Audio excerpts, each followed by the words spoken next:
તો નમસ્કાર મિત્રો, ગુજરાતી અપડેટ યુટ્યુબ ચેનલમાં આપ સૌનું હાર્દિક સ્વાગત છે। તો મિત્રો, અત્યારે બગદાણાને લઈને જે વિવાદ ચાલી રહ્યો છે એમાં મિત્રો ઋષિ ભારતી બાપુએ પણ પોતાની પ્રતિક્રિયા આપી છે।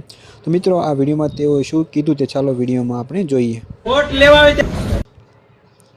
તો મિત્રો, આ વિડીયોમાં તમે જોઈને કે ઋષિ ભારતી બાપુએ શું કીધું। તો મિત્રો, અત્યારે બગદાણાને લઈને જે વિવાદ ચાલી રહ્યો છે એમાં મિત્રો ઋષિ ભારતી બાપુએ પણ પોતાની પ્રતિક્રિયા આપી છે। તો મિત્રો, તમારું આ વિડીયો વિશે શું કહેવું છે તમે કોમેન્ટમાં અમને જરૂરથી જણાવજો। અને આ વિડીયો જો તમને પસંદ આવ્યો હોય તો વિડીયોને એક લાઇક કરી દેજો અને સાથે સાથે ચેનલને સબસ્ક્રાઈબ પણ જરૂરથી કરી દેજો। મિત્રો, એક ખાસ નોંધ કે અમે અહીં કોઈનો સપોર્ટ નથી કરતા અને કોઈનો વિરોધ પણ નથી કરતા, માત્ર ને માત્ર તમને અપડેટ્સ આપવાના હેતુથી આ વિડીયો બનાવવામાં આવેલો છે।